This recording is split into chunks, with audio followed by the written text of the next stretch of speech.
खास हरियाणा देखने वाले भाई सारे दर्शकों ने सोनू बाली की राम राम।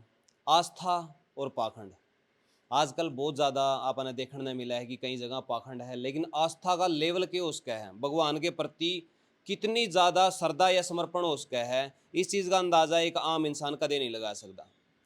हमारे साथ में जो संत मौजूद हैं, दौलतगिरी जी महाराज, जो 5 साल तक खड़ी तपस्या करने लग रहे हैं।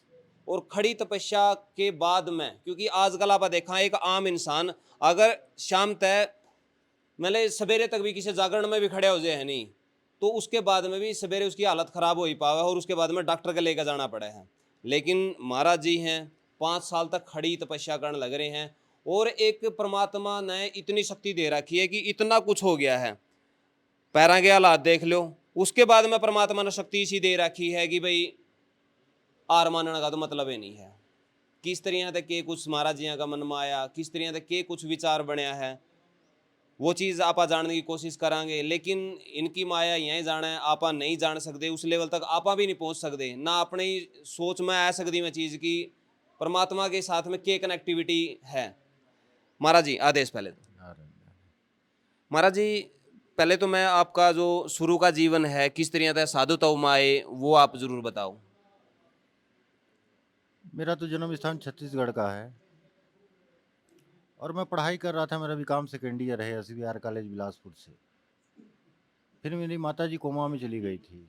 ब्रेन हेमरेज हो गया था उनको, मलेरिया बुखार से वो कोमा में चली गई और 9 महीना तक ब्रेन मतलब वो हॉस्पिटल में इलाज उलाज चला। उनकी सेवा किया मैंने खूब, एक एक अंग का मैंने अपने माता जी का सेवा किया जैसा हो सका। मतलब ऐसा कोई अंग नहीं बचा जिसकी सेवा मैंने नहीं किया 9 महीना में। वो तो कोमा में थी, बेड में पड़ी थी। उसी साल मैं सेकेंड ईयर कर रहा था, बीकॉम सेकेंड ईयर। फिर पेपर दिया, उनके रहते हुए पेपर दिया। फिर पेपर ऊपर होने के बाद वो 9 महीना में अपना सांस पूरा कर ली। फिर वहीं से मैं अपना पढ़ाई लिखाई भी बंद कर दिया और जो घर में रहा, फिर मेरी जो माता जी का ही आशीर्वाद है मेरी सेवा का, जो मैंने भगवा भेष मेरे को मिला, आशीर्वाद मेरी माता जी का है जो भगवा भेष धारण किया हूँ मैं। तो जो आपने गुरु धारण किया इस चोले में आने के बाद में वो कौन थे? गुरु हमारे श्रीपंत दशनाम जूना अखाड़े से हैं। मेरे दीक्षा गुरु अवधेशानंद गिरी जी हैं, जिनका हरिद्वार में आश्रम है, कनखल आश्रम, भारत माता मंदिर। अपन तो श्री पंचदशनाम जूना अखाड़े से नागा सन्यासी के रूप में दीक्षित हैं। तो जो खड़ी तपस्या की जो प्रेरणा है वो किस प्रकार आपको मिली और परमात्मा ने किस प्रकार संकेत दिया कि खड़ी तपस्या करनी चाहिए, या फिर क्यों ऐसा ख्याल बनया मन में? अपना तो कर्म ही है, नागा सन्यासियों का कर्म ही है तप करना, और अपने कर्म के हिसाब से मैं तप कर रहा हूँ। तो ये 8 आपने परमात्मा को पाने के लिए किया कि हमने जो हमारा कर्म है, तो 8 योग भी एक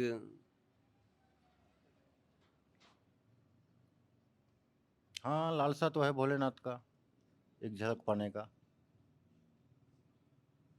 बस एक झलक पाने के एक झलक लिए। पाने के लिए। जिस प्रकार अपने पिता से अपना खुद का बेटा भी जिद करे कोई चीज प्राप्त करने के लिए, तो हो सकता है कि साधु अठ भी एक अठ है।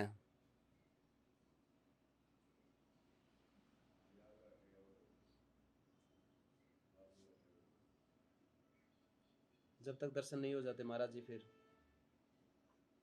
ये अठ जारी रहेगा। अब भोले बाबा जैसे सब तो समर्पित भोले बाबा को, हाँ, वो क्या करवाएंगे, क्या करेंगे, दर्शन देंगे नहीं देंगे, क्या करेंगे, वो सब उनके ऊपर है भाई। शरीर के हालात ऐसे हो गए हैं, तो उसके बाद में कभी मन में ये चीज़ नहीं हुई, इसका दर्द का अनुभव नहीं होया कभी?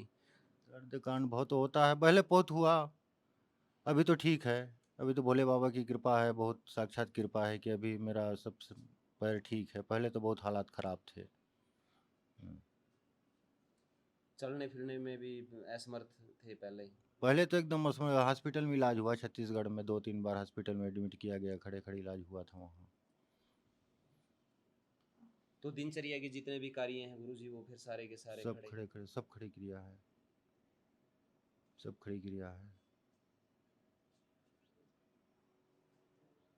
पैर भाई देख सको हो आप, कुछ लोग इस चीज़ को भी पाखंड के साथ में जोड़ेंगे। कुछ लोग कहेंगे कि यह एक अलग तरीके की बीमारी है। कुछ लोग बोलेंगे कि पागलपन है। वैसे साधु तो बिना पागलपन के साधु तो करया नहीं जा सकता किसी भी तरह। फोड़ा हो गए थे, बड़े बड़े फोड़ा हुए थे, तो डॉक्टर ने काट के पानी निकाला था। यहाँ से पानी चल रहे थे सब सावन के समय पूरे, उसने चुम लिया ये सब। पानी भर जाता ना, अभी भी पानी भरा है। ये सारा का सारा बाथरूम कम होता है, बाथरूम कम होता है, पानी भरता है इधर सारा का सारा नीचे है। सारे नीचे। ये तो देख रहे हो भाई। थोड़ा सा नजदीक लेकर आइए एक बार देखिए। बाकी कोई बीमारी है नहीं, कोई कुछ बीमारी नहीं है, सब बाबा की कृपा है। यही तो भजन है। भोले बाबा, अब क्या है क्या नहीं है, अब क्या रूप है भगवान जाने, भोले बाबा जाने। आंखों से दिख रही है अपना भजन। अपन जो कर रहे हैं अपना भजन, आंखों से दिख रहा है, हमको अच्छा लग रहा है, आनंद है। आनंद है, आंखों से दिख रहा है, आंखों के सामने है। मेरे भी आंखों के सामने है, आप लोगों के तो आंखों के सामने ही, मेरे भी आंखों के सामने है। कुछ लोग गुरुजी कह रहे हैं कि एक साधु को अपने शरीर को कष्ट देकर क्या प्राप्त हुआ है। तो साधु तो कष्ट उसी समय भूल गया जिस समय अपना माँ बाप को उन्होंने त्यागा, सब कुछ छोड़ के तो उन्होंने साधु बना। उसको क्या कष्ट है साधु को? न तो मरने का, न तो जीने का, सिर्फ भगवान के ऊपर है आस्था। साधु को क्या कष्ट है? साधु तो भगवान के समीप है, एकदम नजदीक में है। कुछ लोग तपस्या को अलग रूप देवे हैं गुरुजी। अब वही तो बोल रहा हूँ, अपना तो कर्म ही है। आप वेद पुराण खोल के देख लो, नागा सन्यासियों का कर्म है। अब वेद पुराण खोल के देखो, दुनिया को कहने दो। आजकल तो कथाकार राम कथा भी कह रहे हैं, तो कई प्रकार की राम की कथाएं बोली जा रही है, भिन्न भिन्न प्रकार। अभी आपका ये शिव महापुराण हुआ हरियाणा में, घरौंडा में, इसमें भिन्न भिन्न प्रकार के उपाय बताए गए। शिव महापुराण, ओम नमः शिवाय पंचाक्षरी मंत्र को काट के श्री शिवाय नमस्तुभ्यम बोला गया। चलो ठीक है, मैं मानता हूँ, लेकिन एक मतलब उसी को क्यों वो चीज़ किया, लक्ष्य लिया गया श्री शिवाय नमस्तुभ्यम को? पंचाक्षरी मंत्र ओम नमः शिवाय सबसे बड़ा मंत्र। शिव महापुराण में एक और बखान है, वो कहानी आती है ना एक, कि वो भूल से एक बार ओम नमः शिवाय उसके मुंह से निकल गया, उसका कल्याण हो गया। वो कभी बोलते नहीं था ओम नमः शिवाय, अब वो बता पाए कि मैं ओम नमः शिवाय कभी नहीं बोलता भैया, इतने निकल गया बस उसका पूरा। शिव महापुराण में कथा है।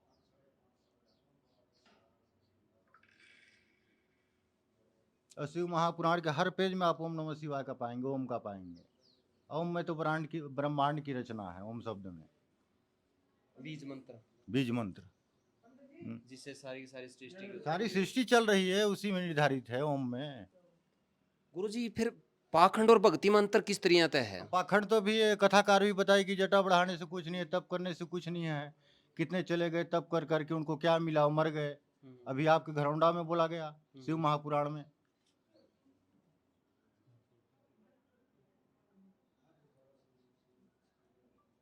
आपके यहीं बोला गया है, अभी 15 दिन पहले कथा हुई थी शिव महापुराण, प्रदीप मिश्रा जी की। करके गए थे। हम उनका विरोध नहीं कर रहे हैं, जो बोला गया सही बता रहे हैं कि भाई ऐसे बोला गया कि जटा बढ़ाने से क्या फायदा। एक और कहानी वो बताए उनकी, ज़्यादा तो मोबाइल देखता नहीं मैं, सुना थोड़ा सो कर्मा। तो हाँ, साहू समाज की हाथ उठवाए भाई, कि साहू समाज के कितने बैठे हैं हाथ उठाओ। वो साहू समाज जितने बैठे थे हाथ उठाए। फिर उनको ये माता कर्मा की कहानी सुनाए वो, कि वो किसी को भोग लगाते थे भगवान को रोज बना के। कृष्ण जी को कोई भगवान को भोग लगाती थी, और भोग बना रही थी। एक दिन कोई संत पहुंच गए सुबह उनके घर में। उन्होंने पूछा भाई आप क्या कर रहे हो?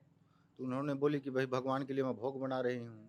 तो इतना सुबह सुबह आप भोग बना रहे हो, आपका सब नहाना धोना सब कुछ हो गया? तो बोले मेरा कुछ नहीं, बस मैं सूत उठ के भगवान को भोग लगा के खिलाती हूँ। तो उन्होंने उद्देश्य बताया संतों ने कि नहीं, पहले सूत के उठ के अपना क्रिया करो, स्नान करो, सब कुछ कर लो, फिर भगवान का भोग बनाओ और भाव से लेच के लगाओ। ये उन्होंने वहाँ बता के आए संतों ने, उनको भी इन्होंने यहाँ कटाक्ष किया। कि वो क्या फायदा हुआ। जिस दिन भगवान का भोग वो सुबह लगाती थी, वो संतों के बताए में वो भोग 3 बजे लगा रही है भगवान को। भाई शब्दों की आजकल शब्दों में किसी को भी कुछ बोला जा रहा है शब्दों के मार में।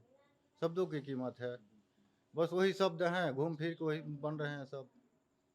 शब्द तो उतनी है, कोई आगे पीछे तो लंबा चौड़ा है नहीं।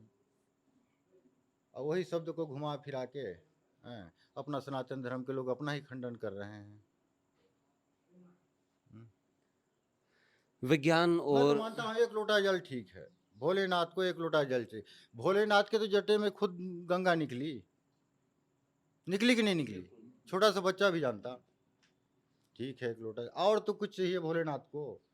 फूल चाहिए, फल चाहिए, और कई उनको बोलते हैं सुगंधित फूल बहुत प्रिय है, राम राम बहुत प्रिय है। मैं श्री रामचरितमानस का पाठ 1 महीने से मेरा चल रहा है, अभी पाठ भी चल रहा है और साथ में मैं हवन भी कर रहा हूँ समस्त चौपाइयों में। 1 महीने का मास पारायण चल रहा है पूरा रामचरितमानस का। और सबसे ये भी वेद पुराण कहता है कि राम राम में भोलेनाथ सबसे ज्यादा प्रिय हैं, रामायण सुनने में ज्यादा प्रिय हैं।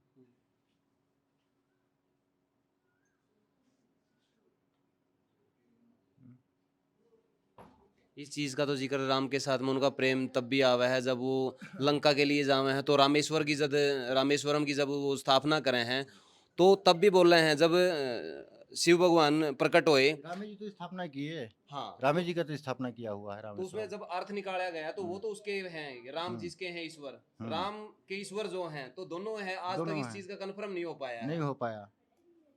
हनुमान जी भी, हनुमान जी और भोलेनाथ में क्या अंतर है? वो रुद्र अवतार है। दूसरे अवतार हैं। फिर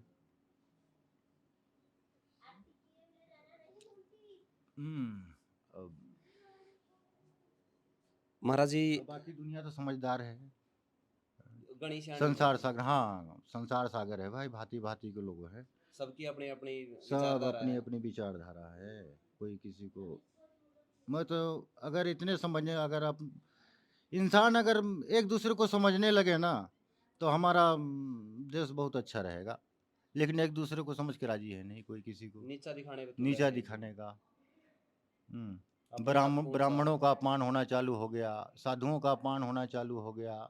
हैं, अब जो व्यास गद्दी में नोट कमा रहे हैं, दुनियादारी भगवान की कहानी बता रहे हैं, जो कहानी वेद पुराण में है पुरानी, वो नहीं, अब नया नया प्रथा चला चला के अपना सब निकाल रहे हैं और दुनिया को गुमराह कर रहे हैं। सब भगवान को भी सेल कर दिया जी, बेच दिया भगवान को भी। फिर बेच दिया। अब देखिए बेल पत्ता वाला, पूरे शिव महापुराण में 3 पत्ते का बखान है कि नहीं है?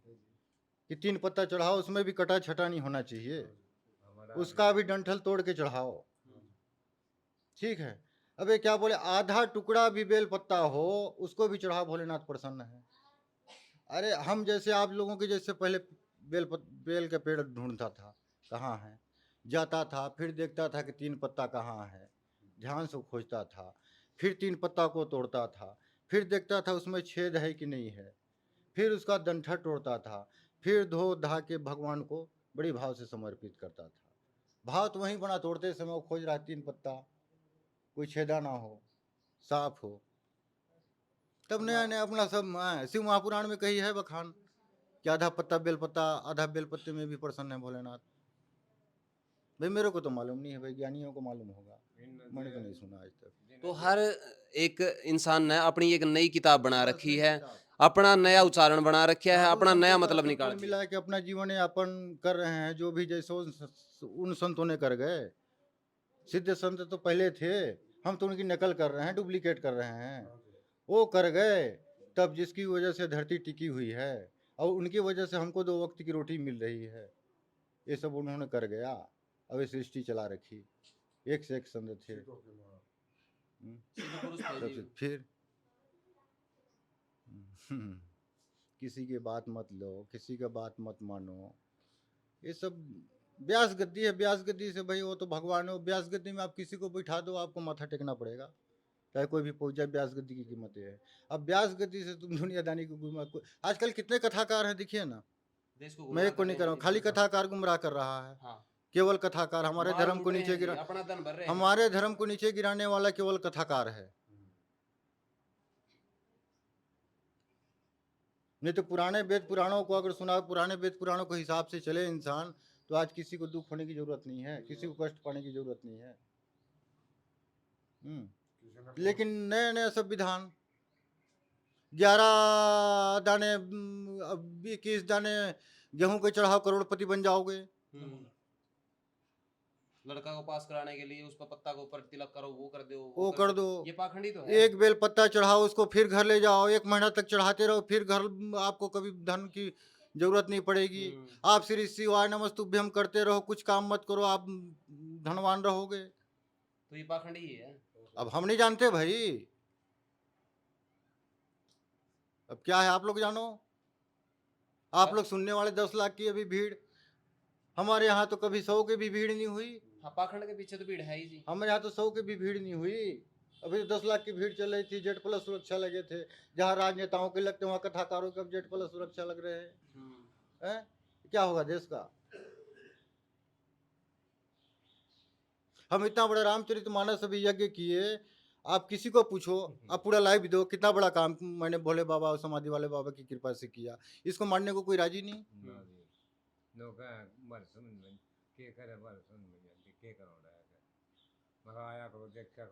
रोज 2.5 घंटा में हवन करता समस्त चौपाइयों का, एक आसन में। आप आके देखो, मैं अपना बड़ाई नहीं कर रहा हूँ, आप आके देखो हमारा हवन। हाँ देखो पीपल के आम की लकड़ी चल रहे हैं धारा। दिखावा थोड़े, अपन तो जो भगवान ने चला चुका उसी का काम कर रहे हैं, कोई दिखावा नहीं भाई, कोई ढोंग है नहीं। और सबसे बड़ा ग्रंथ श्री रामचरितमानस, जो हम लोग कर रहे हैं, जो नहीं कर रहे हैं, वो भी वो सब दर्शाए रामचरितमानस में। उसमें तो सब कुछ लिख रखा है। तो महाराज जी का भी एक कहना है कि पाखंड आजकल हमेशा फलन फूलन लग रहा है, क्योंकि भगवान को भी बेच दिया है, भगवान को भी सेल कराया जान लग रहा है। जहाँ भक्ति है वहाँ पे आपको सिर्फ भक्ति ही नजर आएगी, कोई जनता नजर नहीं आती। उसकी कुछ एक लोग हैं जो समझनीय हैं, जिसका मन में फीलिंग है। लेकिन जहाँ पाखंड होगा, दिखावा होगा, वहाँ लाखों की भीड़ आपने देखने मिलेगी। और उसके बाद में वहीं पे सारा चंदा, वहीं पे सारा धंधा, वहीं पे सारा बंदा, सारा का सारा वहीं पे मिलेगा आपने। महाराज जी ने अपनी के दशा कर ली है, बताओ इनकी के लालच है, इनकी अपना के पर्सनल लालच है, जिसकी वजह से ये न्यू कह सकें कि भाई मन्ने यो चाहिए है। एक ही बात है कि भाई प्रभु दर्शन की लालसा है, इस टाड़गन कोई उद्देश्य ही नहीं है। अच्छा, अभी एक कथा में और बोला गया कि केवल आप भोलेनाथ के मंदिर में जाते हो, आप केवल भोले से मिलो, आपको किसी से मिलने की जरूरत नहीं। उसमें ये भी पहले तो बोल गए भाई कि जब आप जिस मंदिर में जा रहे हो, भगवान का दर्शन करो, फिर उसका जो प्रतिनिधि है, पुजारी है, उसका दर्शन करो, तब आपका दर्शन मान्य है। हमारे गुरु पीरों ने बोला है, अब क्या है झूठ हम तो नहीं जानते भाई, जो बोला उनको बताओ। हाँ, अब तो उन्होंने अभी कथा में बोला कि आप भोलेनाथ के मंदिर जाते हो, भोले से मिलो, आपको किसी से मिलने की जरूरत नहीं है। आप सीहोर जाते हो, हम मिलते हैं क्या? अरे आपसे छोटा आदमी क्या मिल पाएगा, आपसे तो बड़े बड़े लोग मिल रहे हैं, आपके जेड प्लस सुरक्षा चल रही है आपके बगल में। अभी जो कोरोना में हुआ, उसी को बोलना चाहिए भाई, वहाँ कोई पुजारी है, ब्राह्मण है, कोई साधु सन्यासी है, कोई और है, वहाँ से दर्शन करने के बाद उसको राम राम करो, उसको श्री शिवाय नमस्तुभ्यम बोलो, उसको ओम नमः शिवाय बोलो, फिर अपना घर जाओ आशीर्वाद लेके, है ना।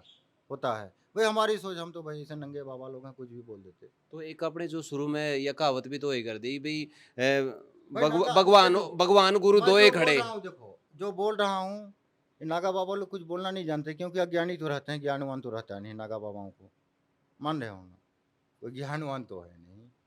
मैं तो अज्ञान हूँ, एक ऐसे बोल दे रहा हूँ, बस अपना कर्म दिखता है, और बाकी ज्ञान मत समझो। कोई कुछ भी मेरे बातों को समझो, उसके लिए माफ़ी चाहता हूँ।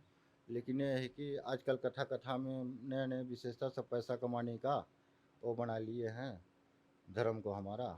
धर्म को धंधा बना दिया बस है। इसी वजह से सवाल भी उठे हैं कि भाई जब बहुतायत में लोगों में कमी आ जाए। मंदिर आज सोमवार के दिन है, भोलेनाथ 5-6 मैया यहाँ व्रत रही होंगी, पशुपतिनाथ, एक तो भोलेनाथ का जो भी अभी आई होंगी, कोई हलवा का भोग लगाया होगा, कोई खीर का भोग लगाया होगा, वहीं लगा के भोलेनाथ के पास, शिवलिंग के पास वहीं ले जाके रख के चली गई होंगी। अब वो वहीं के पड़े हैं, न तो उसको कोई पाएगा, न तो कोई पाएगा, न तो कुत्ता तक पाएगा उसको। हम कम से कम वहाँ से भगवान को भोग लगा के या हमको ला के देते, हम श्रद्धा भाव से पाते, हमारा पेट में जाता। भाई हमारी सोच। हम्म, क्योंकि हम तो प्राप्त करने के लिए। नहीं वो बात तो अलग है। तो भाई महाराज जी का जीवन कष्ट भरा है, आप खुद देख सको हो किस तरह से है।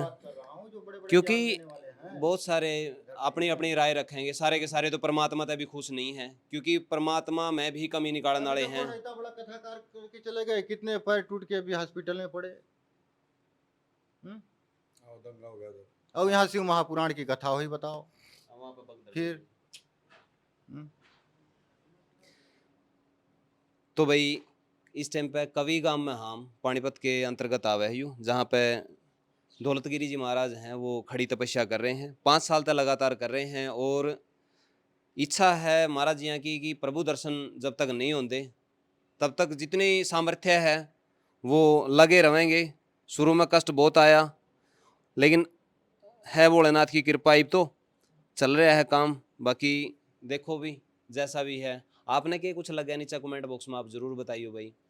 और हर चीज़ पे थोड़ा सा जज ना बने करो, आप जज बन जाए हाँ तोड़े फैसले कर रहता है, छोड़ में पड़े पड़े भी आप बता दें कि ये तो न्यू होगा, जबकि आपने बाहर निकल कर ना अपने शरीर को ना कभी कष्ट दिया है, ना आपने उस लेवल की कदे भी तपस्या करी, ना मेहनत करी, लेकिन फिर भी 1 मिनट में आप फैसला कर दिया हाँ कि ये तो न्यू है, इसका पाछा तो यू न्यू चावे है, ये तो माड़ चावे है, तो वो ना बोले करो।